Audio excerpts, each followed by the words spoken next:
first. That would be a good idea. We're officially recording. Yeah. Yes, it is. Look at that. Let's see if we can get through this without having to take a break just because it's freaking late. I know.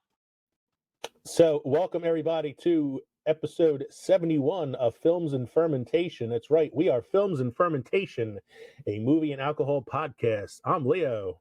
I'm Kevin. I'm Mike. We're just three friends who like to talk shit about movies while getting shit-faced on tonight's special episode based on a true story. That's right. In this episode, we're taking a look at our favorite movies that are based on true events. We excluded war. My God, you might think I've been drinking a lot already. We excluded war films as we had covered those in an earlier episode that you can go back into our list and find. The movies tonight are wholly or partially based on true events. We all know what Hollywood means when they say based on a true story. It's probably about 50% true and 50%, embellishment. Like the Mothman Diaries. Like the Mothman Prophecies, yeah. Mothman Prophecy. Should be on our list. It's a good movie. But we'll just do it. We'll do a different list later on that. It'll be like movies about urban legends. Like it. The creepy pasta episode. So tonight is episode 71, based on a true story. Don't forget to drop us an email at filmsandfermentation@gmail.com or visit linktree.com/filmsandfermentation to find all of our social media and podcast links, including our new link to Good Pods. That's right, Good Pods, the people who are good enough to rank us as a podcast now. That's right. We made a list. We made a list for the first time in the 2.5 years and 70 plus episodes that we've done. We finally ranked on a list. So we ranked this week number 99 out of 100 shows that are under the film review category. And on the indie film review category list, so only podcasts that are considered indie category, we were number 76 out of 100. Which is pretty good for a small little podcast like ours. It's just three guys drinking and bullshitting. I had a guy on Facebook. I mentioned it in a couple of the Facebook groups that we belong to, and I had somebody write back to us that he's been looking at this, like kind of researching it across the board to see like how long it takes most podcasts, like independent podcasts, to rank somewhere. And he says that on average, it usually takes around like 48 months. And we did it in a little less than, 30. So that's pretty good. Yeah, and if I may, my wife showed me something, and I'm going to plug my local hometown. The Cherry Hill Public Library is hosting Oscar movie series in the month of August. So they're going to be showing, starting August 15th, they're going to be showing movies like Coda, King Richard, Licorice Pizza, Nightmare Alley, Power of the Dog, and West Side Story. Belfast and Summer of the Soul. They'll be showing them on different days at different times. Which I really think is kind of cool, getting people back into libraries. Maybe not for books, but for something. Well, get them back in the library, and that's all of the films that were in the Oscars this year.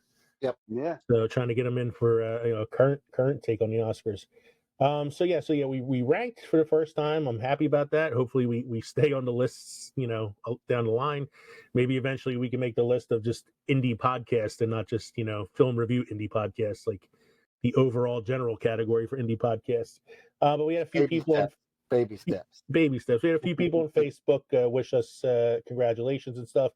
But on Twitter, at JenTCM, who is one of our regular contributors, she's given us movie ideas for some previous episodes, and is always one to like kind of comment on things that we post about upcoming episodes and stuff. Her name's Jennifer at JenTCM on Twitter. Thanks, Jen. Yeah, she wrote, "Congrats, drinking boys." Thank you, Jen. Congrats, drinking boys. Thank you, Jen TCM. So what are we drinking tonight, gentlemen? That's a really important part of the show. Well, whoever wants to go for it. By all means, gentlemen, go ahead. As you guys know, I've had a rough week. Yeah. And I got home late. This is all behind. So I just grabbed something that's kind of themed. I got a Steve Austin's Broken Skull Lager. Okay. It's a beer made by a real person. Exactly. I hope all beers are made by real people. I don't want some Oompa Loompas. Well, no, making I my shit mean celebrity people. You know, real people. up. Well, that makes it. Hey, he's got a podcast. not plebes like us. That should be the follow up to Quaker Rage. Plebes like us. Plebes like us. What do you got there, Kev? I'm drinking from my good friend Mike. He got me some vanilla porter by Breckenridge Brewery, and I am enjoying that this evening. I had a feeling you'd like that one. Yeah, I do. Yeah. I like it a lot. I may hold on. I know I have at least one more, and I may hold on to that for caramelizing later. And then for later, I have a Victory Sour Monkey Sour Triple. I don't have anything clean today. Yeah. I went with a theme for this evening. So one of the movies, since we're talking about movies based on true events, one of the movies I put on my list for later on is The Untouchables. And so I found a drink online. It's a Untouchables themed cocktail. It's called the Southside Chicago cocktail. Mm-hmm. And it is gin, lemon juice, simple sugar, and some fresh picked mint leaves, which I just so happen to have in the garden out back because my wife grows mint. And you throw them in a shaker, take it up real nice on the ice, and then pour it in a glass. And throw a little mint leaf in there for garnish.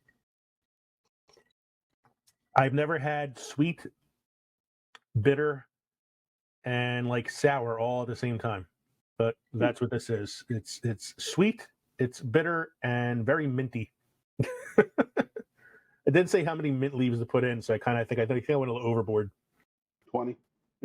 I put at least a half dozen in, but they were like nice sized mint leaves. I said to Katie earlier, I was like, I don't know, they're her plants out back. I said, which one's the mint leaf? She goes, the one that smells like mint. So I don't know if you saw me, Kev, earlier when you dropped me off and I went over there to pick leaves. I was like sniffing them to try to make sure I was picking. She has basil out there too, and I was like, I didn't want to throw basil in my drink. So I did pick the mint leaves. I sniffed them real well, and then I went inside and cleaned up the nosebleed that immediately followed. So this day in film history, Mike, what do we got? This day in film history. The Lost Boys was released this week in 1987. Thou shalt not kill. I love the Lost Boys. What's Kiefer Sutherland, not his breakout role, but one of his earlier roles. It's one of his early roles, and it's a cool role for him. You also have the guy that played Ted in Bill and Ted. Yep, he was one of the vampires. Was it something? Yeah, something Winters. I can't think of his first name. And I don't know the actor who plays. It had the Coreys. One of the Coreys is, or both of the Coreys. Both Coreys, yeah. Yeah, one of the Coreys is one of the Frog Brothers, and the other Corey is the younger son of Diane Wiest. Jason Patrick is the older brother. I don't know the actor's name who plays the leader of the vampires, the older guy who you find out at the end is the leader. But he's like an actor who's been around for a while. He actually passed away not too long ago. He was the dad of the Gilmore Girls on Gilmore Girls. And it's such a great movie, and it has such a great ending too. We talked about great endings recently, great final scenes. I should have had the Lost Boys on that list. When the grandfather drives into the house and kills the lead vampire with the and he goes to the fridge, pulls the beer out, and he goes, "One thing I hate about Santa Clara, all those goddamn vampires." And then it just cuts to black, and it's like, fuck, that's so awesome. Like he knew about it. They trying to hide it from him, but he knew about it the whole movie. I love it. And there's that scene with the big muscular dude playing the saxophone on the beach. And I saw a video recently. That guy is still around, still playing saxophone, and still pretty muscular. Jesus. I added this one on this week in 1967. Bonnie and Clyde premiered at the Toronto Film Festival, starring Warren Beatty and Mia Farrow. Yeah. It's a movie kind of put Mia Farrow on the map. Warren Beatty had already had a pretty good career at that point. And it's kind of based on a true story. That is also based on a true story. Yeah, so I mean, it kind of fits the bill for tonight. And Mike, go ahead and read that third one. I love the third fact you put on there for tonight. In 2015, the Muppets Miss Piggy and Kermit the Frog announced the end of their relationship on Twitter. No. In 2015, and I think didn't that coincide with the TV show that they were doing at the time? I think it did. I think it was the Muppets TV. They had that new TV show that was supposed to be like a little more of like an adult version of the Muppets, Yeah, and I think it was coinciding with that because I know that was one of the running storylines on the show. But I did some research on it, Mike. Yes. And this is what I found. At the time of their 2015 split, Miss Piggy shared on social media, after careful thoughtful consideration, and considerable squabbling, Kermit the Frog and moi have made the difficult decision to terminate our romantic relationship. And in 2022, May of 2022, so very recently, Kermit the Frog addressed dailypop.com on longtime rumors about his relationship status with fellow Muppet Miss Piggy. And his comment to the Daily Pop was, "You know, Miss Piggy and I have always enjoyed working together, but we are not a couple."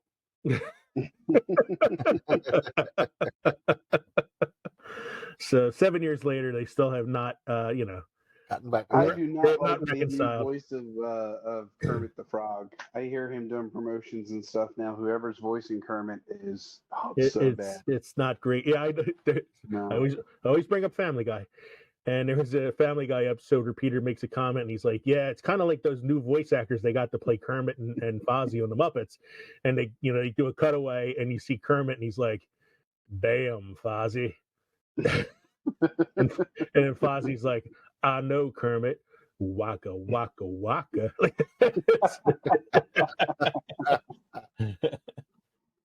I could have did a better Kermit than the person doing Kermit. And what is your fun drink fact for this evening, Mike? Oh, where did it go? Here it is. It's over here. Proper glassware for beer styles tonight, gentlemen. We're going to talk about a yard of ale, or yard glass. Is tall, narrow, and about 3 feet long. That's what she said. As its name suggests. I'm sorry, I've been watching a lot of The Office lately. Oh boy. One origin story says it evolved as a glass to be handed up to a seated coachman as they passed through small English towns.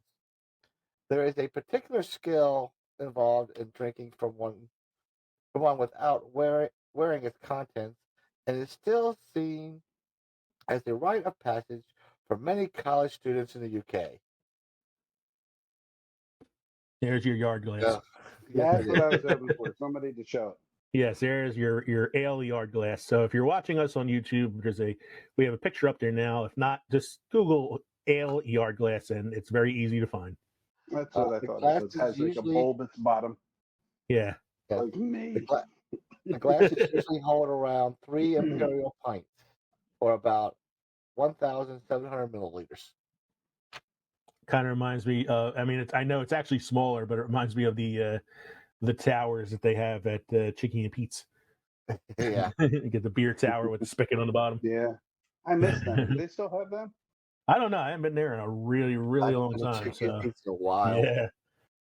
Yeah. Some notes from the last show. It was a bad week for sci-fi television as we lost Nichelle Nichols, who played the original Uhura on Star Trek. She was 89 years old. As far as I can tell, she had a stroke a couple of years ago, and it looks like that's probably what kind of led to her passing away recently, although they haven't really kind of announced anything.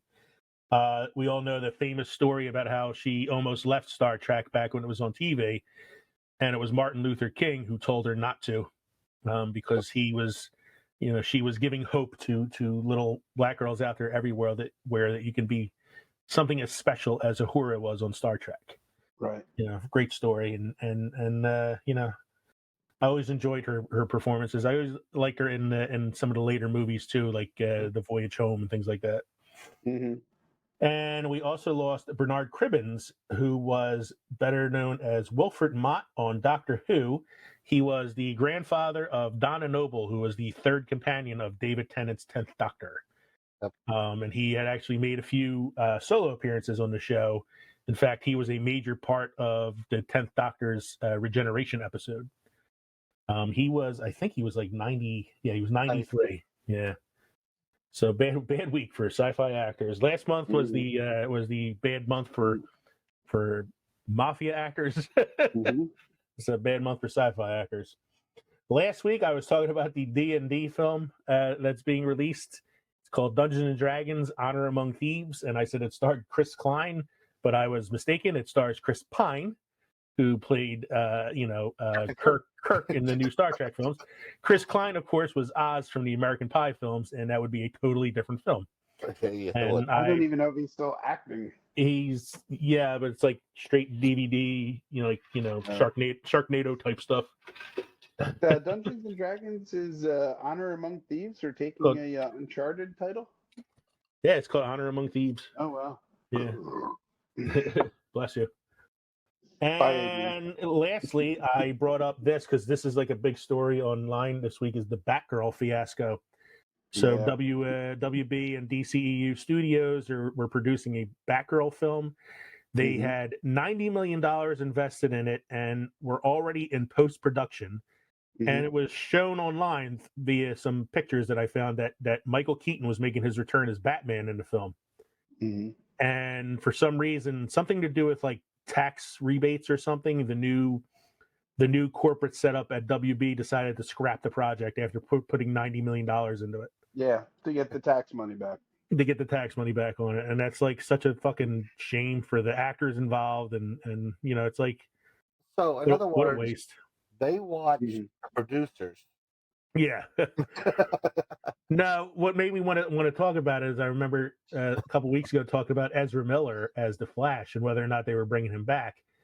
And Kevin had said something about like, well, they've already filmed so much of the movie now. Why would they scrap it now or get a new actor? And then I'm like, well, I guess if you're Batgirl, it doesn't count. They'll scrap that fucking movie.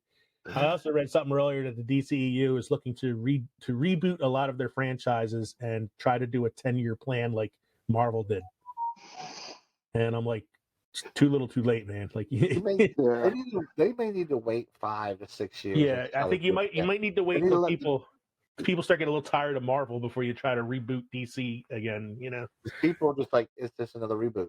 Yeah, and I think people are also starting to get a little like oversaturated with the MCU stuff too. With the shows and the movies and Phase 5, and I mean, there's a lot of movies out there that I'm still interested in seeing, but I know there's like some that I'm going to be like not as interested. You're gonna have the diehards that are still gonna go. No, I know, yeah. But you can see from the last from Thor, Love and Thunder, that it didn't make anywhere near the money that things like Infinity War and Guardians and all those movies made. Yeah, well, this is also post-COVID, so people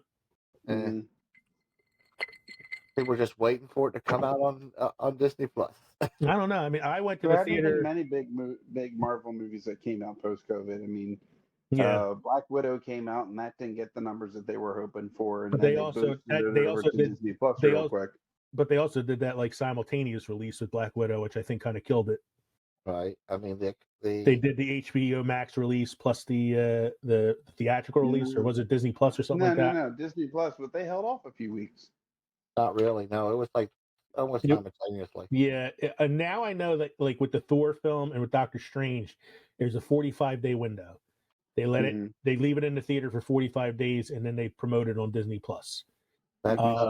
But that was post Black Widow because of the Scarlett Johansson lawsuit and all that stuff. I mean, the Eternals really didn't do that great. I don't know. Like, I had high hopes for that because Oscar-winning director and everything, but it was just too many characters to try to introduce in one film. Right. Eternals probably would have been better as a Disney Plus series. Probably. Yeah. But we did see Kevin and I went to see Bullet Train today, which was a frenetic, crazy time. It was fun, but it was a crazy movie. It was a fun movie. but they did show the trailer for Wakanda Forever, which looks really, really intriguing. I'm really interested in that. All right. So are we ready to get to the main segment tonight, gentlemen? Be better, or it's going to be midnight before we finish. Tonight's main segment is based on a true story. So we've done a few general lists lately. We did the brackets last week, so we decided to go back to another method that we do for this once in a while, which is we all picked our own lists. So Mike and Kev, I allowed them to pick their lists first because I typically get carried away and tend to like take all the movies away from everybody. So I told them, you guys pick your list first, and then Mike picked 5, Kevin picked 5. I looked at the 2 lists and I was like, motherfuckers took like 6 of mine. So you went 10. But then I went 10 because I knew I'd go overboard anyway. So I added more. Yeah, so then Mike added 4 more. So now we got 19 films on the list. 20 if you count my little note at the bottom. What? No Titanic? Titanic. I know you're an English teacher because that's clearly 24. Really? You have 10. I have 10. Mike has 9. I'm sorry. I was counting just the last. I was just counting the last 4. I counted the last 4. So yeah, so 24 of them. You're an English teacher? Yeah, I know. English is why I taught. Math is why I taught English for 20 years. That's why I do a podcast about movies and not a podcast about calculus. Calculus? Yeah. Hey, that wasn't a movie based on a true story. What's that? Hidden Figures? No, there was one about where Lou Diamond Phillips was in it. He's like, "What's calculus?" I forget what the was the Young Stand Guns. and Deliver? Oh, Stand and Deliver. Yeah. That's the one with Edward James Olmos plays the teacher. Yeah. Lean on Me, another one. The twin film because I think it came out around the same time as Lean on Me with Morgan Freeman, which you're Argentina. Oh. That old chestnut. Lee, I don't know about you, but Kevin, but Lee's like freezing up over here. Is he freezing up on you, Kev? You guys froze on me. Y'all froze on me. Yeah, both you guys froze on me. So I think it's just an unstable connection somewhere. Yeah. We'll blame Kev because he's in the basement. Apparently recording from. He's apparently recording from Guantanamo Bay today. Whatever he drank was not recording good. From a fallout shelter. Yeah. Now Kevin froze. Yep. Maybe that kind of night. He looks like he's broadcasting from the warehouse at Goodwill. He looks like the zombie apocalypse is upon us. Get underground. Is there a tornado in the neighborhood? The best part is that this is the piping for the toilet. So every time somebody flushes, I can hear it. And the shitter. So I should mention that our list is based only on films that we have seen. Yes. There are plenty of movies out there based on true stories. We did not list any that we haven't seen ourselves. So I'd already mentioned like Hidden Figures. I've heard really good things about it. I haven't seen the film yet myself. It's one that's definitely on my list. So, this might be on my list of great true story films at some point. Hey, nobody put Bohemian Rhapsody on here either. It was good, man. It was mostly about Rami Malek like being an exact copy of Freddie Mercury. Yes. Other than that, it was like your general, like pretty typical like rock movie biography. Yeah. I much liked Rocket Man better, which you have on your list already. So I thought that was a much better film. So Mike's the first one on his list. Go ahead, Mike. Why don't you tell us what it is, you son of a bitch, because you stole it from me. Ever since I've been a little kid, I've always wanted to be a gangster. No, break his knees, Leo. Break his knees. Yeah, if you're gonna quote the film that you stole from me, you got to quote it right. Ever since I can remember, I've always wanted to be a gangster. I'd go from rags to riches. Break his knees, Leo. Get your fucking shine box. The Hulk. The paw. Yeah, you gotta. I bought this knife. We hit a deer, and what do you call it? The paw. What do you call it? The hoof got stuck in the radiator, and I gotta hack it out. Dance, Spider. Dance. Oh, Yeah, famous Spider would go on to play Chris Montalsanti in the Sopranos. Goodfellas, classic fucking movie, man. There's not much else I could say about it. I don't think we have already said on the mob movie episode. You know. Well, okay, so I do want to add this little fact to Goodfellas that there Mm. was almost, I don't know if you want to call it a follow-up or not an alternative movie maybe, but My Blue Heaven also followed around Henry Hill, didn't it? Yeah, My Blue So it was Heaven. like a comedic, Yeah, yeah. My Blue Heaven stars Steve Martin and Rick Moranis. Steve Martin plays they don't call him Henry Hill, but he's a Henry Hill esque character because it's based on. So Henry Hill's book that he wrote is called Wise Guys, and they called the movie Goodfellas because there's already a movie called Wise Guys that's a comedy from the '80s, and the studio didn't want it to get confused. But the My Blue Heaven, which had come out I think before Goodfellas, was a comedic take on the Henry Hill biography with Steve Martin playing a sort of like amped up, fictionalized version of the Henry Hill character. Rick Moranis is the FBI agent in charge of keeping him in line on what is it, witness protection, and how he gets in trouble and still breaks the law, which is true because Henry Hill actually got kicked out of witness protection for breaking too many laws. But I think the difference is I don't think they would send Henry Hill or any other person in witness protection to a town with all people for witness protection. Yeah, right. Yeah, that was the thing. It was like, was it the guy in the pet shop? It was like, you dirty rat. Like, like he What was knew his name him from Christmas Vacation? Wasn't that the yeah, grandfather? it was Uncle whatever his name was. Yeah. All that out of Goodfellas. Look at that. You dirty rat. I love the tangents we go on. Yeah. Kev, what's the first one on your list there? First one on my list, I gotta refresh my memory. Oh, The Social Network, which is the story of Facebook, really. Well, from Aaron Sorkin's perspective. Aaron Sorkin wrote the script for it based on interviews, based on reports and things like that. And you really kind of see the. I'm not a huge Jesse Eisenberg fan. Is it Jesse Eisenberg? It's Jesse Eisenberg who plays what's his face? Mark Zuckerberg. Mark Zuckerberg. And Andrew Garfield playing the other guy who co-founded Facebook and how they are friends. But I think Jesse Eisenberg did a really good job in this role. He was very disconnected. He was bitter. He was, too smart for his own good, I guess, And it was just an interesting way of seeing how the page started and then developed and all the legal troubles that went along with it, Jesse Eisenberg got an Oscar nomination for that for Best Actor. And I thought he was great in it. And it's definitely you always tell an Aaron Sorkin script because the dialogue is just insane. Yeah. But I thought Andrew Garfield was so good in that film. Especially that scene where like he finds out that he like bought out all his shares or something and like kicked him out of his own company. Yeah. He comes in and like breaks the computer and like it's such a great scene.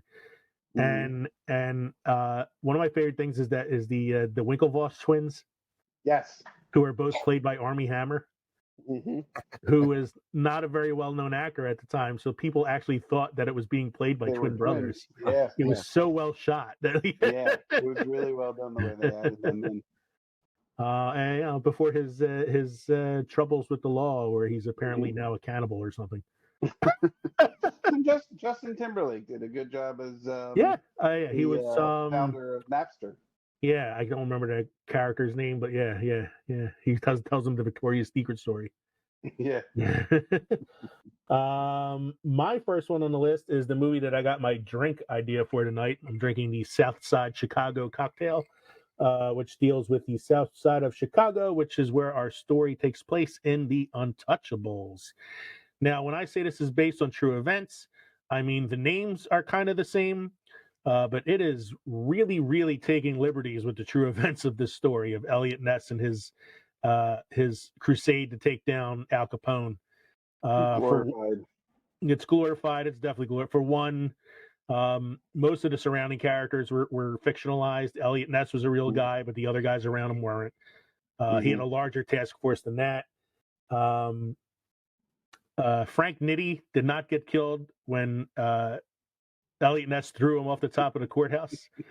And I'm pretty sure Elliot Ness would have gotten arrested for the real Frank Nitti actually killed himself. He threw himself in front of a train. Oh, yeah. So it was, very, very fictionalized, but it is based partially on true events. The scene where Al Capone beats the man to death with the baseball bat at the dinner party actually happened. So that's like one of the true events in the story. Yeah. Still a great movie. It's Oscar-winning role for. I want his house burned to the ground. I want this Elliot Ness found. I want him dead. I want his family dead. I want his house burnt to the ground. I want to go there and I want to piss on the ashes. And it's an Oscar-winning turn for Sean Connery. What are you prepared to do? What are you prepared to do? What's he say? If he pulls out the knife, you pull out a gun. He sends one of yours to the hospital, you send one of his to the morgue. That's the Chicago way. You have to ask yourself what you're prepared to do.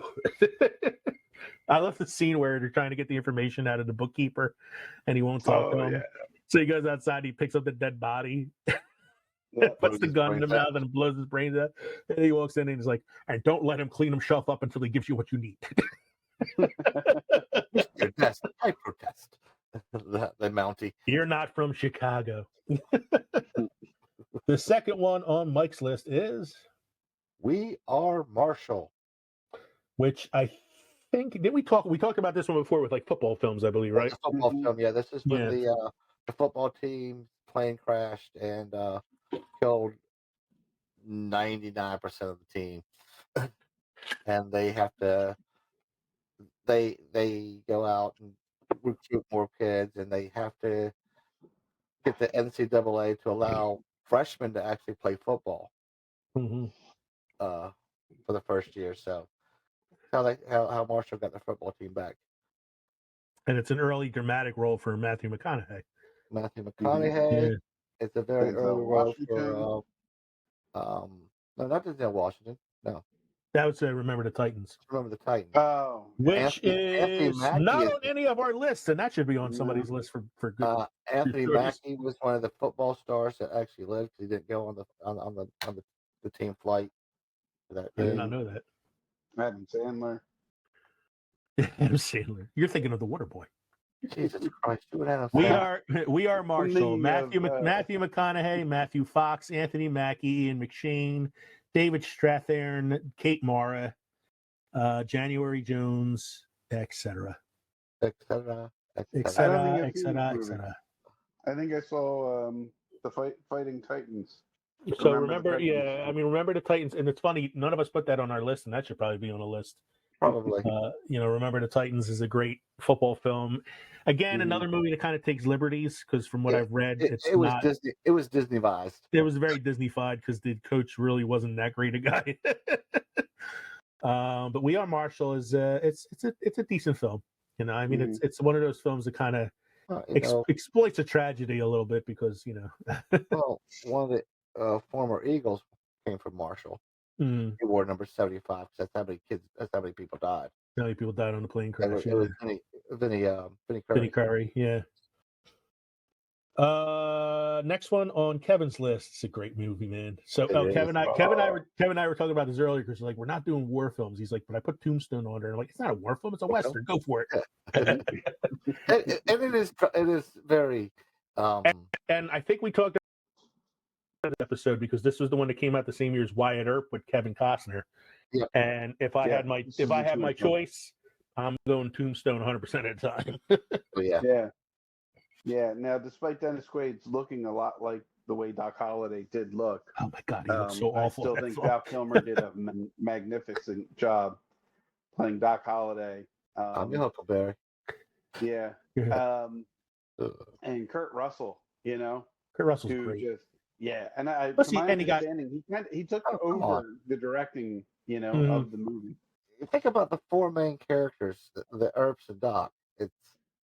It's Val Kilmer, Kurt Russell, Sam Elliott, Sam Elliott. and Bill Paxton. Bill Paxton. Mm-hmm. It's great. And then the bad guys. Yeah. Yeah. Powers Booth and yeah, Sam Elliott's mustache can act rings around most actors. And what's funny is, the one cowboy that came up to him and said he wasn't with him and threw his stash away Mm-hmm. was Yondu. Michael Rooker. Yeah, Michael Rooker. Yeah, Michael Rooker. Mm-hmm. So it's such good parts. I'll be your Huckleberry. It was funny. It was like one of the last scenes when Wyatt goes to visit Doc Holliday in the hospital where he's dying, and he leaves him. He looks down at his feet and he goes, "I'll be damned." Damn. And I was like, I always like when I was younger. I saw the movie when I was younger. And I was like, I don't get it. And then like it took me years later watching it again to realize that he always thought that he died with his boots on. Yep. And in that scene, he looks at his bare feet and he's like, well, I'll be damned. Which takes us to my second one on the list. I figured since Mike took Goodfellas from me, I might as well put Casino on there. Casino, another Martin Scorsese joint, starring De Niro, Pesci, the usual, Sharon Stone in one of her best performances. Yeah. James Woods in one of his best performances. It's nowhere near as iconic as Goodfellas, but when you take it from top to bottom, it's got some major league performances in that film. Though I've heard people argue that they like Casino better. Yeah, it has its following. I'll take Goodfellas every day of the week over Casino, but if Casino's on and there's nothing else to watch, I will watch Casino. Just for some of the scenes with Sharon Stone alone, because it's she got an Oscar nomination for it, the only one she ever got in her career, and it's one that she really deserved for it. And not much else I could say about it. It's got some great. I mean, fucking Pesci. So if there's one thing you can say about Pesci in that film, he makes Tommy DeVito in Goodfellas look like a fucking choir boy.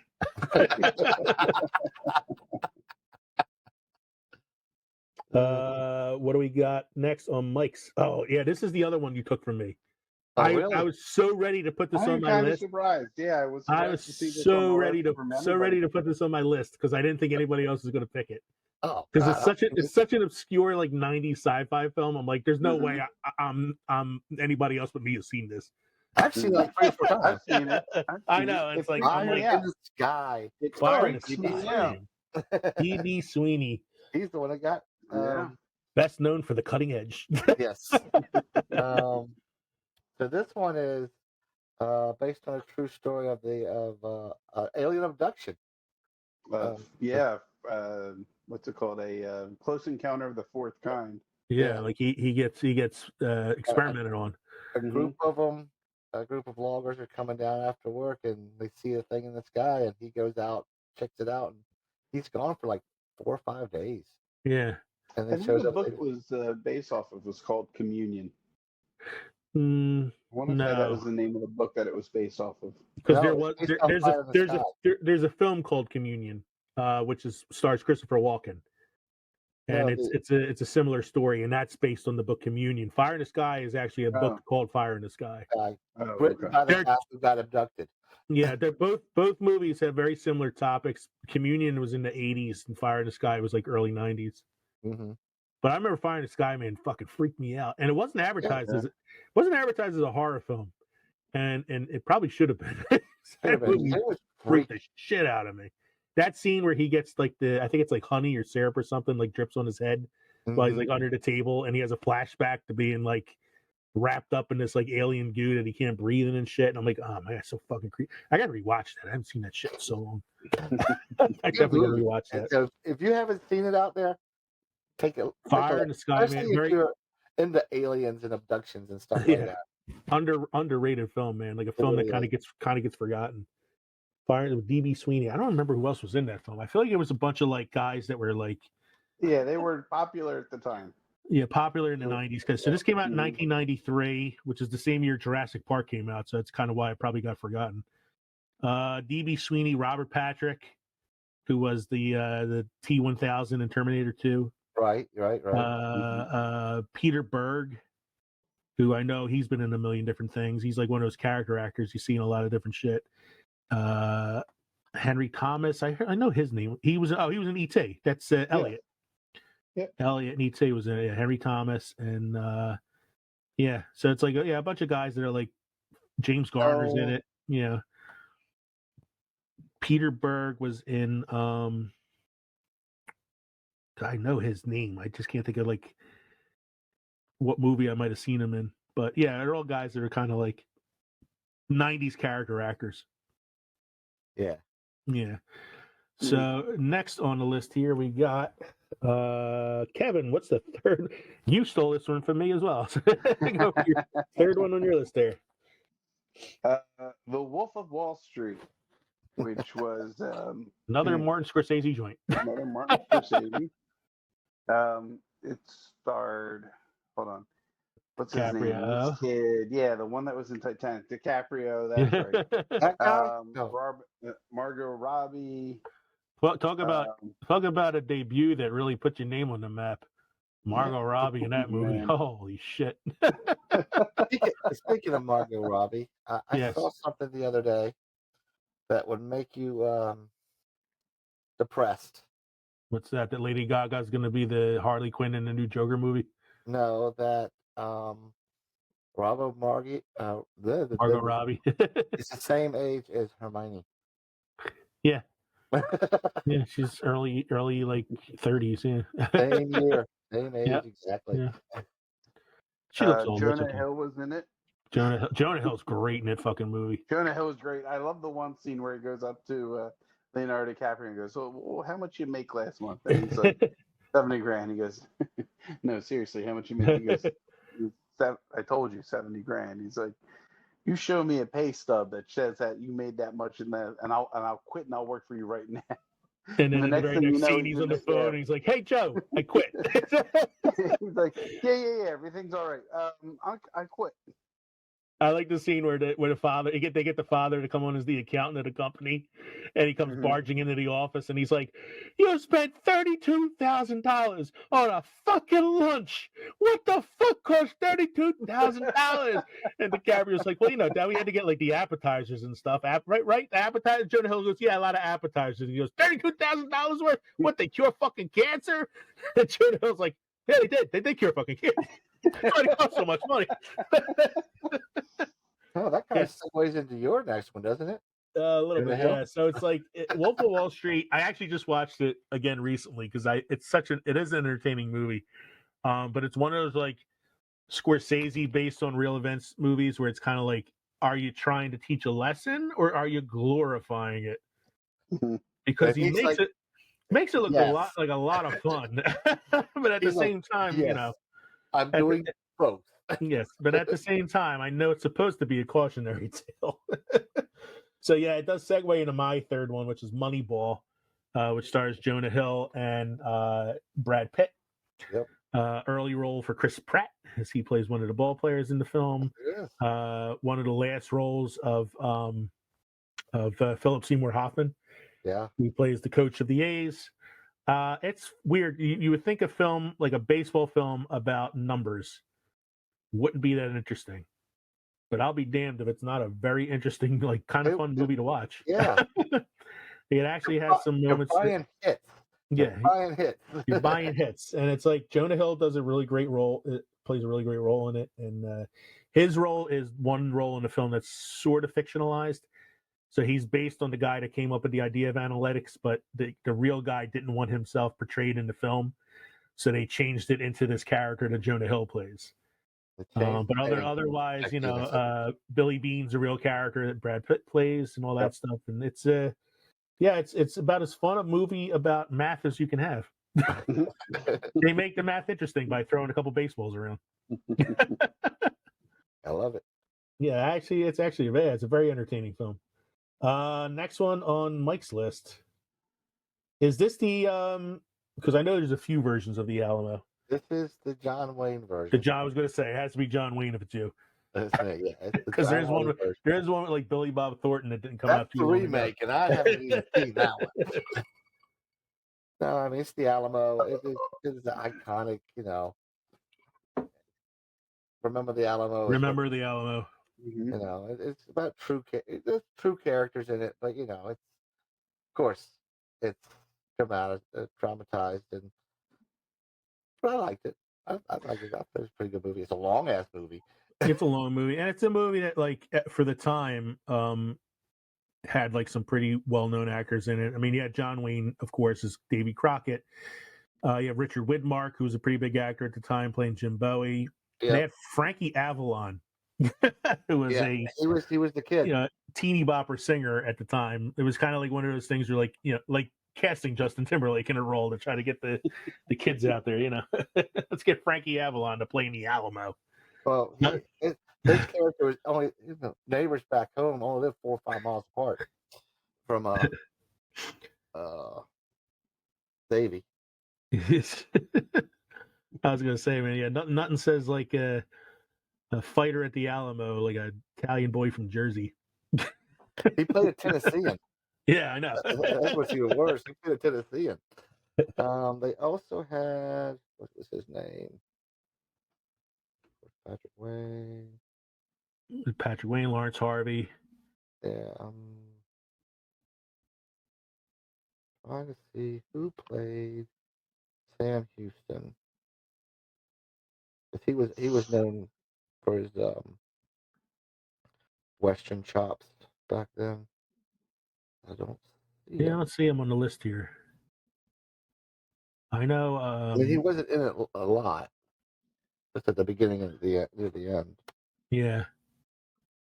But I believe there is an interesting fact about this film that you're like missing out on. Is Go that ahead. this film was directed by John Wayne. That happened later on in his career.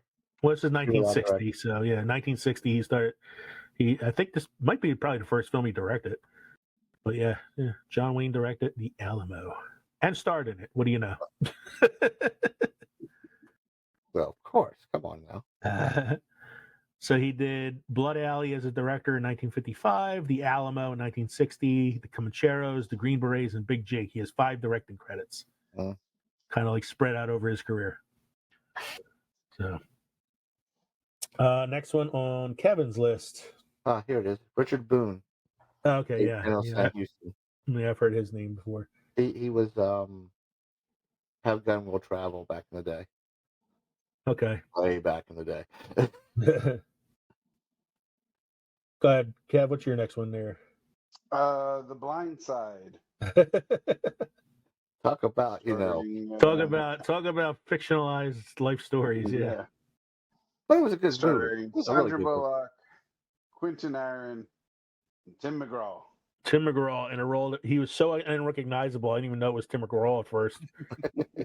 and I mean, Sandy Bullock's really great in it. Oh yeah, she's awesome in it. But it's I know the award for this, didn't she? She won the Academy for Best Actress for it. But I know that Michael Orr, the guy that the movie's life is based on, had to kind of like deny the stigma that came from the film that he was like this big duncy like oaf who didn't know anything about football. Like he was actually a smart guy, and there's so many things that are dramatized about the life in the story that kind of like he had to like kind of fight those rumors the rest of his career.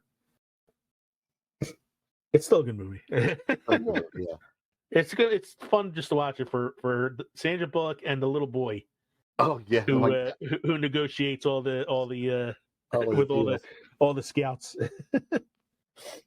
The next one I have on my list is The Two Popes. This is still on Netflix. It was a Netflix release. I looked at that and I talked to Megan. I said, "Is that true? Were those true events?" Yes, the characters are true. Mm-hmm. I think it was a fictionalized conversation. I think some of the conversation was elaborated on and sort of like embellished. They didn't meet. They didn't meet and spend some time. I mean, the guy was he's the first person in the history of the church to abdicate the papacy. Yeah. So he would have had to have had a conversation with the new pope a little bit, Be the first time in the history of the church that the new pope had a chance to talk to the old pope without, praying to them. I And did love the Anthony Hopkins and it's can never remember Jonathan his name. Price. Jonathan Price Yeah. and their conversations and the polar opposites of who they are, And I was gonna say, like, if you're not a fan of movies that are just a lot of like a lot of dialogue and character study, not a film for you. But if you don't mind movies where it's just a clinic on how to be an actor, this is a great film. I mean, I really enjoyed it. I thought I was riveted, even though it was just a movie about two guys basically talking to each other the whole time. It's just it was interesting to see how Anthony Hopkins played up Pope Benedict's like insecurities as a pope, like as somebody who was not very popular amongst the church. The next one on Mike's list, believe it or not, even though we've talked about this on the Spielberg episode, and I think we talked about it on another episode, I just watched Catch Me If You Can for the first time recently. Really? Really? Of all the movies that I have seen in my lifetime, it's amazing that this is one I haven't watched before. It's such a good movie too. It was a good movie. I enjoyed it. I really enjoyed it. I thought DiCaprio was pretty captivating in it. I thought Walken was great. Walken was great. Wonderful.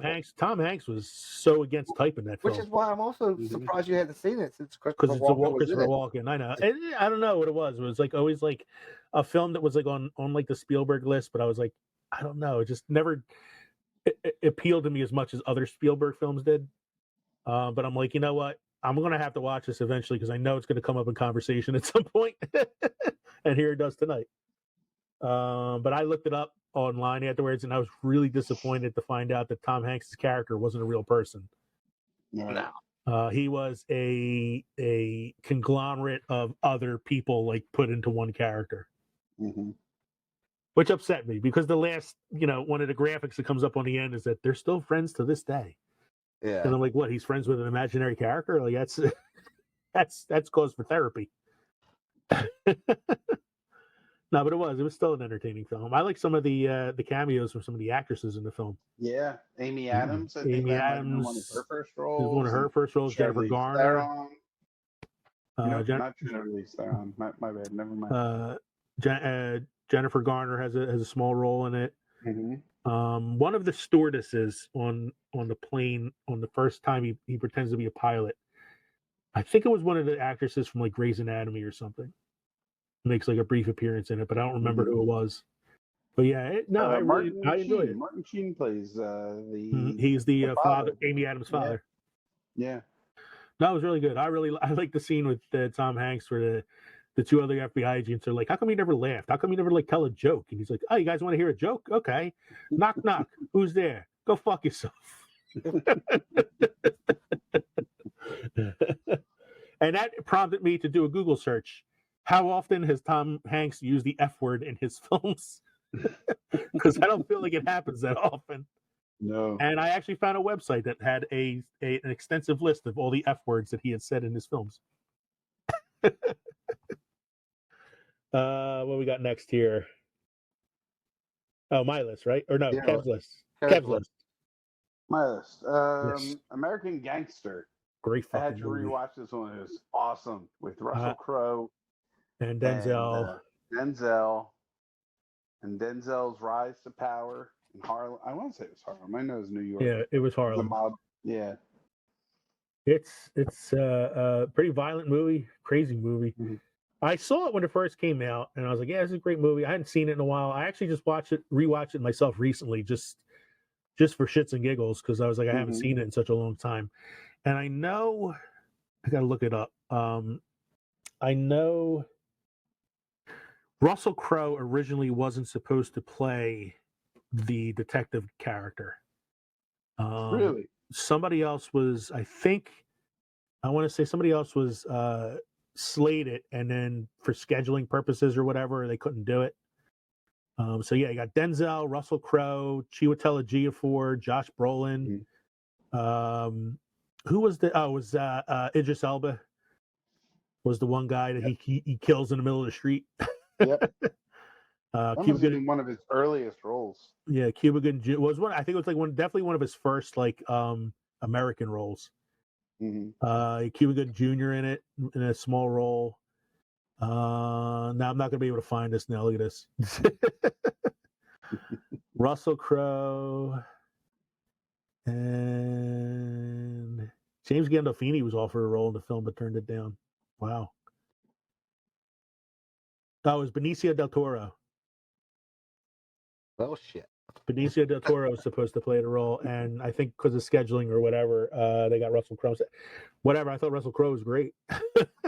Yeah. When Russell Crowe wants to act, he's awesome. When he wants to phone it in, you can really tell. Yeah. But yeah, American Gangster, a great film, man. The next one I put on the list is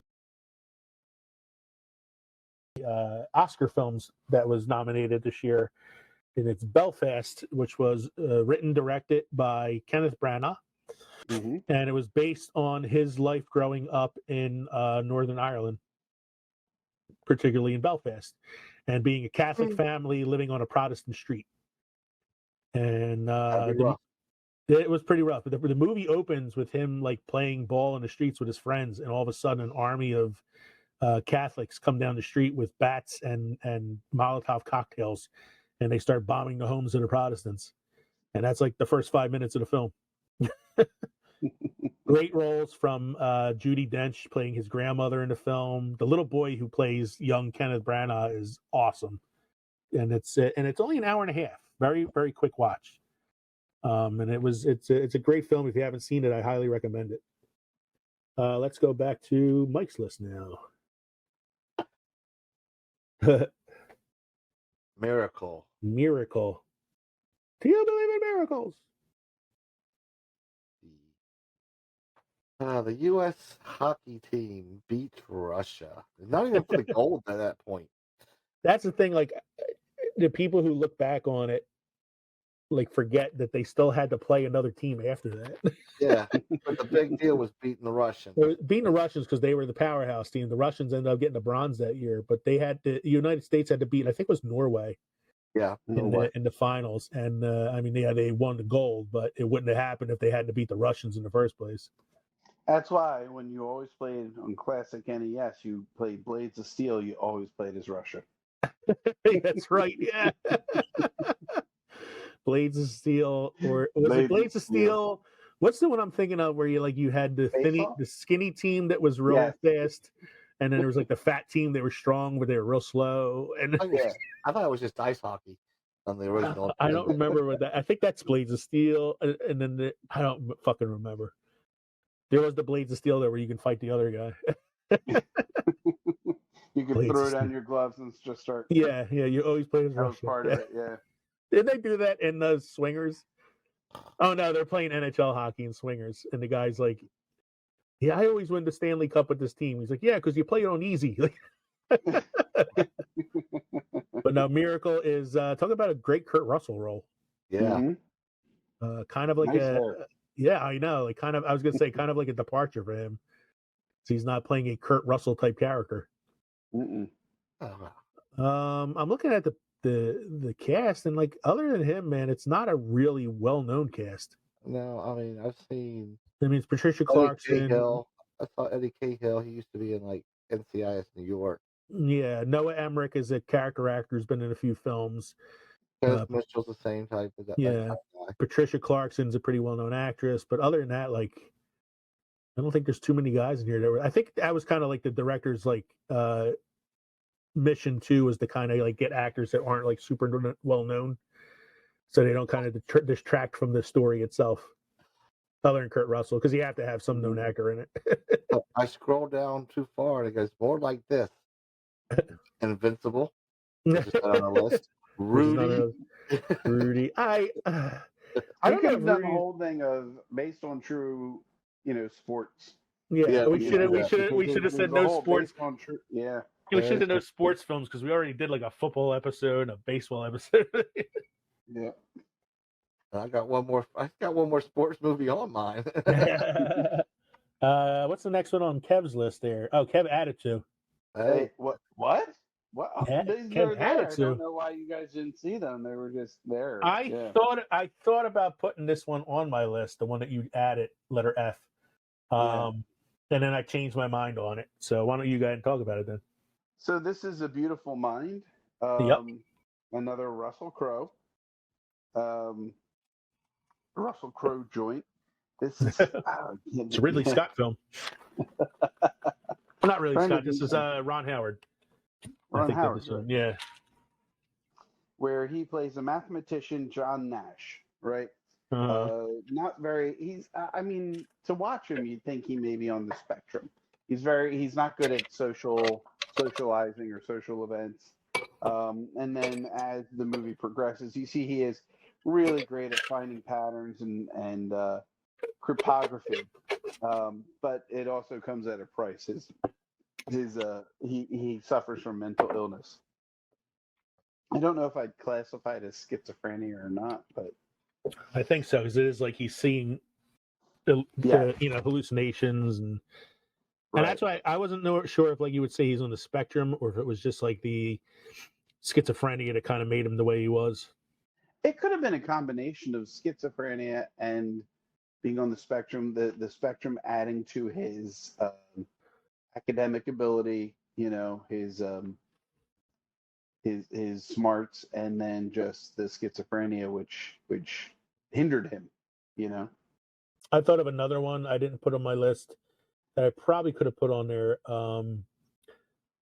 because A Beautiful Mind kind of reminded me of it, and it's The Theory of Everything. Oh, okay. The Stephen Hawking story with Eddie Redmayne. It's very similar to Beautiful Mind in that it tells a story of like a great mind and a great mathematician and scientist and all that. Yeah. And both of them had like real lives where they cheated on their wives a lot, and they don't really cover that much in either of those films. I was also thinking. I'm sorry. Go ahead. Kind of why I didn't put Beautiful Mind on my list. Oh, I also thought this is also similar to that one with Benedict Cumberbatch, the Imitation Game. Yeah. Yeah. He plays Alan Turing. Mm-hmm. Let's see here. Next one on my list is Black Klansman, which is a Spike Lee joint. Dude, it's an awesome movie. It's such a good movie. There's some Spike Lee things that I like, and there's some that I could do without, but this is a really, really great film. It's a great role for Adam Driver. John David Washington is the other lead in the film. He is actually Denzel Washington's son, John David Washington. And he plays a cop he's the first black detective in this all-white precinct. And they don't really treat him with much respect until he decides he's going to infiltrate the KKK by calling up David Duke, played by Topher Grace, in a very non-Topher Grace type role, but he's really funny in it. He calls him up pretending to be a white man who wants to join the KKK, and he impresses him so much that David Duke wants to meet him in person, at which point he has to recruit Adam Driver to pretend to be him in person. So John David Washington is the voice on the phone. Adam Driver is the white guy in person. And they end up taking down like a whole like section of the KKK in this little southern town at some point. And it's based on a true story. Spike Lee does add a little bit of like comedy to it to lighten the mood, but it's a really good film. Black Klansman. Mike's next film is, as he said, a sports film. Starring Chadwick Boseman. Yes, great Harrison film. Ford. And Alan Tudyk.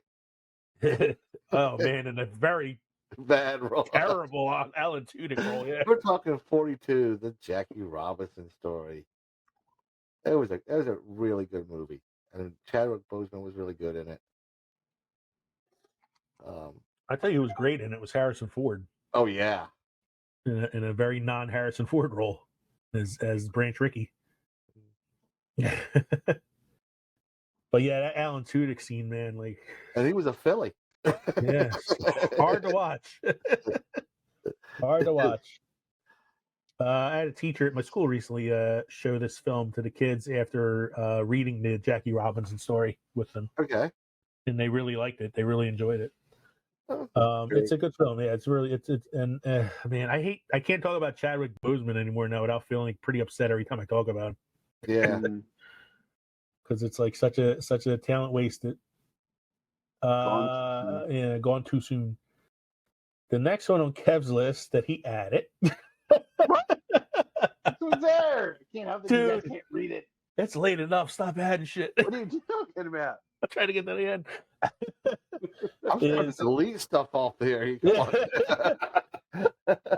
I was like getting ready to get since my list was longer than yours. I was ready to get to it and just like kind of like bullet train my way through it. And Kevin added 2 more. What are you talking about? Kevin added Saving Mr. Banks. Saving Mr. Banks. Yes, The the true story. Story of how the author of This is how long I'm keeping this going on for. 2 more. Hey, some of us have to get up and go to work tomorrow, okay? My shaker is empty, and I'm trying not to step away to do any more. So, my drink right now tastes like nothing but mint. Saving Mr. Banks, the story of the author of Mary Poppins and how much she hated what Disney did to her story. The true story of what Disney does to movies. I like the scene where they're playing the music for her, and they played Expialidocious or and she's like, what is this about? Like, nonsense words. The real PJ Travers was so upset that she cried during the premiere of the film and wouldn't sell them the rights to the sequel. No animation. And then what did they do? Throw in some fucking penguins. Yes, they stick Mary Poppins in. It was more of a story about her father and her growing up and what they went through, her family. It was a lot of her like trying to convince Walt and the Disney company that the story was not about Mary Poppins. It was about saving the father.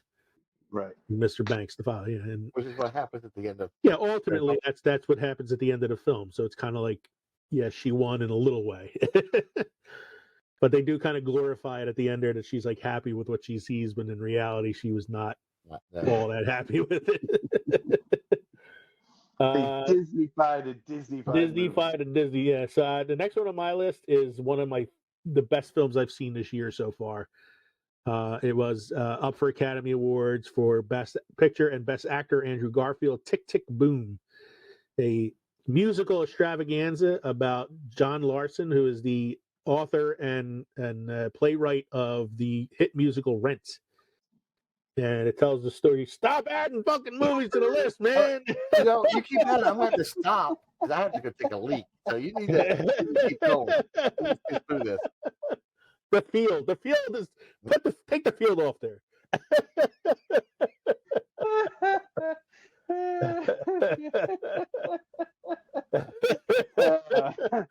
All right, ready? Here we go. Tick, Tick, Boom. Musical. I talked about it before. Andrew Garfield's amazing in it. Great film. It's about John Larson's life and how he died before he even got to see Rent being made. Next, Mike, Rocket Man. I'm still standing. I like the way they did that movie. I liked how it was a little fantasy with the transitions, right? From his early career into his more, popular time, the 70s and 80s, and then continuing.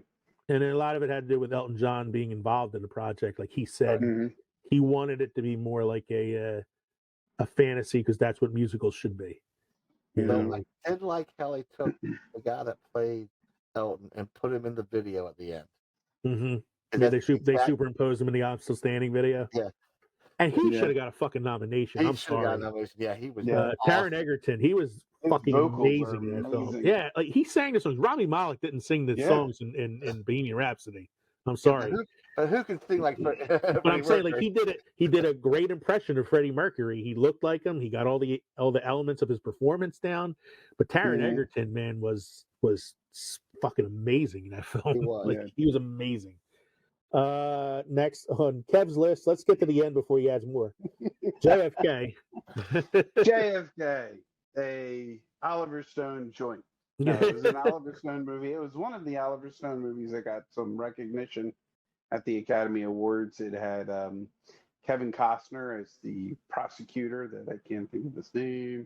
But I mean, talk about a star-studded cast. It had Tommy Lee Jones. It had John Candy. It had Donald Sutherland. It had Gary Oldman. Gary Oldman played. He One. was Lee Harvey Oswald. He was Lee Harvey Oswald. Yeah, Joe Pesci was in it. Was he Ruby? I think he was Jack Ruby. Yeah. Was he Jack Ruby? I think he was Jack Ruby.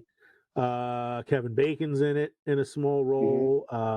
Yeah, it's just a lot of awesome like cameos in that film. Yeah. And I saw it in the theater when it came out. I was in high school, I think, and I remember it was so long that they actually had an intermission in the middle of the film.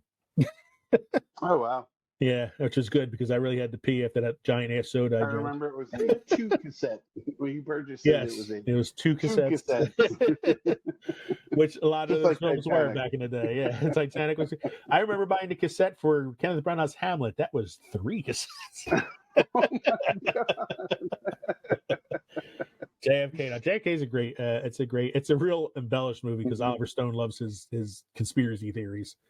But otherwise, yeah, I like that. What I liked is when they were recalling the things that had happened, he changed to black and white using certain lighting and stuff like that. Yeah. The cool recreation of the Jack Ruby assassinating Lee Harvey Oswald scene. Yeah, and they used real footage too when it came to the assassination of JFK. Like that was the actual, Zapruder film from the grassy knoll that they parodied on Seinfeld. To the left. Back and to the left. They parodied on Seinfeld when the baseball player gets hit by spit that they claim is from Kramer. And they showed things like back and to the left. Next on my list is Zero Dark 30. Stars my girl Jessica Chastain as the leader of the military group in charge of SEAL Team 6 who went in and killed Osama bin Laden. And it's the film that kind of catalogs that story, shows you from beginning to end the planning and then the actual event itself. And I believe it's Chris Pratt who plays the soldier that ends up shooting. Chris Pratt is one of them, and who just played Owen Lars in the Obi-Wan series? It's oh God, what is his name? Joel Edgerton. Yes, he was also on the team that went in. Mark Strong, Jason I literally Clarke. watched this maybe a week to 2 weeks ago. Megan had never seen it, but she uses Zero Dark 30 often, and I was like, "Oh, let's watch the movie." Yeah, it's a good movie. Great movie. Jessica Chastain's great in it, and Chris Pratt plays the soldier who actually shoots bin Laden. Yeah, and he doesn't realize it at first, And the movie was actually. I mean, this was prior to bin Laden being executed when they were still in the process of writing the script and getting the movie made. It wasn't supposed to end that way. It coincided with the progress of the movie. Yeah. So it was very interesting. I remember and this is kind of a tangent, but I remember the announcement of bin Laden being assassinated and I was watching wrestling. and the popular wrestler at the time, John Cena, came out to tell the crowd, and it was kind of a weird event. And I remember one of my friends was. I'm sorry, I interrupted. No, go ahead. I was going to say one of my friends was at the Phillies game when that was announced. Yeah, they announced it on the Phillies game. He was shown because he had a USA jersey on, just USA across, and he's holding it up. He's got his beer and he's showing that up, and I was like, oh my God. And I was flipping back and forth because I was watching wrestling and the Phillies game. And I caught the announcement on both, and it was it's kind of cool. And the next one, last one on Mike's list is Murder in the First. You skipped me. No, I didn't. Oh, no, you didn't. You skipped me. Okay, I'm after Mike. I just did mine. Now it's Mike. Murder in the First. I didn't realize it was based on a true story. Yep. Okay. At least that's what it said when I looked up movies for. This is the one with Wesley Snipes, right? No. This is Sandra Bullock. No, this is Christian Slater and Kevin Bacon. Wait, I'm thinking of. Oh no, I'm thinking of the film about the person gets murdered at the White House. Yeah. That's the Wesley Snipes. That's 1600 Murder at 1600. Yeah, Murder 1600. I'm sorry, Murder in the First is No, I was a court thinking drama. of. Yes. I think I was thinking of Murder in the Third Degree, or trying to remember. It was where Sandra Bullock is a detective, and there's two kids who plan this murder meticulously. You know, Yeah, I know what you're talking yeah, about. Murder by Numbers. Murder by Numbers. Yeah, That's it. Murder by Numbers. Yeah. Okay, that was A my lot assumption. of movies begin with the word murder. That's what kind of threw me off. Murder. Murder. This is Murder in the We First. should do a podcast just on murder movies. This is the story of a man who got sent to Alcatraz for pretty much petty theft. Tried to escape, got put in the hole for a while, and was treated 3 like years shit. in solitary confinement. Yeah, and when he Jesus. came out, he killed another prisoner, and Christian Slater defended him and says the real criminal was Alcatraz, how this guy was treated. Yeah. It I've never seen this film. I've heard of it. No, neither have I. I've heard of it, but I have not seen it. Yeah, Gary Oldman's in it. Yeah. Brad Dourif, Macy. Arlie Ermy. Yeah, I have to check this out. Yeah, but he's always a judge in every movie he plays. Yeah. Judge or drill sergeant or a judge. Yeah. It's a very good movie. Kevin Bacon got an award for it, but it wasn't like an Oscar. It was something He got a Screen Actors Guild nomination and then won like an independent acting award or something for it. I was looking at it just now. Yeah. So I have 3 films left on my list. I'm just going to breeze through them real quick. Raging Bull, starring... Hey, you don't have anything left on your list. Where's the field? Get the fuck out of here. Raging Bull. The Story of Jake LaMotta, starring Robert De Niro. De Niro's list. It keeps getting shorter. De Niro's second Oscar win for playing Jake LaMotta. Great movie. Another Martin Scorsese joint, early Joe Pesci role. And then I have Apollo 13. Houston, we have a problem. We have a problem. One of the great films for playing the Kevin Bacon game. Yes. The Tom Hanks, Kevin Bacon, Bill Paxton, Ed Harris, Gary Sinise, and that's not even mentioning the actresses that are in that film. And the last one on my list is Spotlight, which follows the Boston Globe and their investigations into priests and their sexual abuse charges brought about them by altar boys and stuff in the diocese. It's a great ensemble piece. It's got Michael Keaton in it. Mark Ruffalo is in it. I think it's Emily Blunt, I want to say, is in it. So Mark Ruffalo, Michael Keaton, Rachel McAdams, I'm sorry, Liev Schreiber, Stanley Tucci. It's a real, like, another one of those like acting pieces where if you're good with watching a bunch of actors show you how it's done, it's that kind of film. And it won the Oscar for Best Picture the year it came out.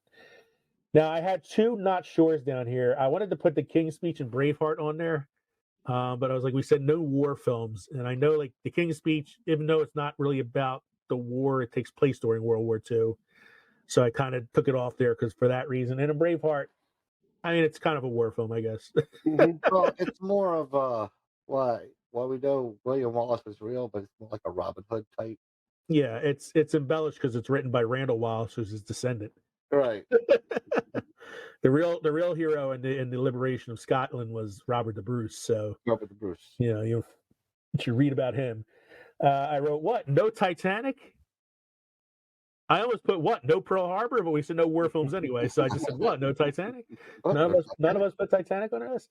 And I have a surprise for Kevin to end this category for tonight. In 1965, a playwright named John B. Keane wrote a play about a man who was murdered named Moss Moore, who was murdered. He was a farmer living in Remore County, Kerry, Ireland, and he was murdered by his neighbor after charges were brought to him against the other person's family. That play was adapted into a 1990 film starring The Sean Field. Bean and Richard Harris, called The Field. The Field is based on a true story. Dude, I had no idea. I was fucking around with You were guys fucking when I around. put That's that why up I made there. you take it off the list, because I didn't want to ruin the surprise. The Field is Well, actually. somebody got a little bit too happy with the delete button because other ones of mine were missing. That's all right. So I don't know who that would be. The Field is actually based on a true story. Well, damn. Wow. The character names were changed in the film, but it's based on like true events.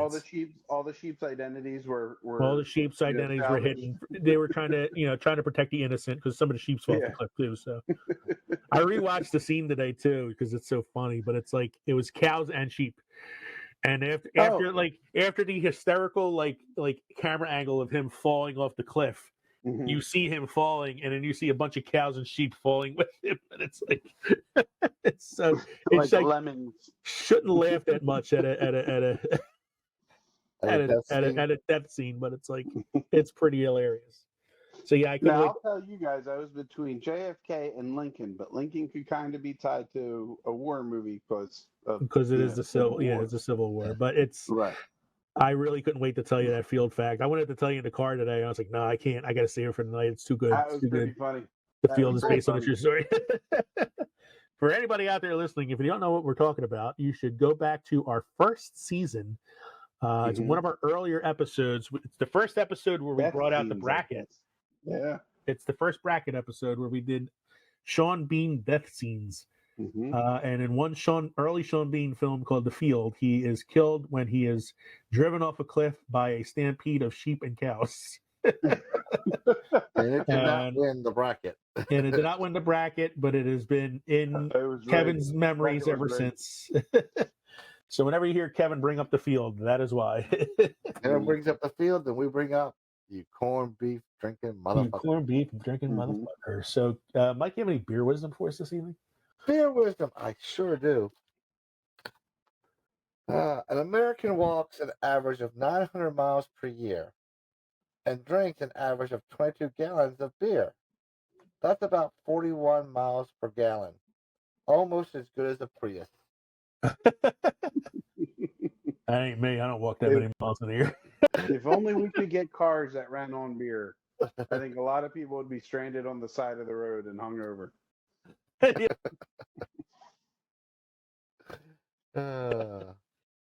All right. You're frozen? Oh, okay. I'm here. He was fast forwarded. All right. So thank you, everybody, for joining us tonight for episode 71, based on a true story. If there's a film based on a true event out there that you really like, make sure you go on Twitter and send us a little tweet there letting us know what film we missed, or email us at filmsandfermentation@gmail.com, or go to any of our other links. Go to our website. You can find it all at linktree.com/filmsandfermentation. Next week is episode 72. And on episode 72, since 2 out of the 3 of us are teachers, and we are going back to school in a couple weeks, we have decided to do. You guys have to work. Yeah, we're doing a couple. We're decided to do an episode that is school related. So we're going to talk about some of our favorite high school based films based on high school life, like The Breakfast Club, Fast Times at Ridgemont High, American Pie, etc. Films like that. That'll be episode 72. So make sure you join us next week for that. In the meantime, thank you for joining us tonight here at the crossroads between pickled and fermented. We hope you enjoyed listening to this episode as much as we enjoyed recording it for you. Episode 71, based on a true story. I'm Leo. I'm Kevin. I'm Mike. Thanks, everybody. Cheers. Cheers.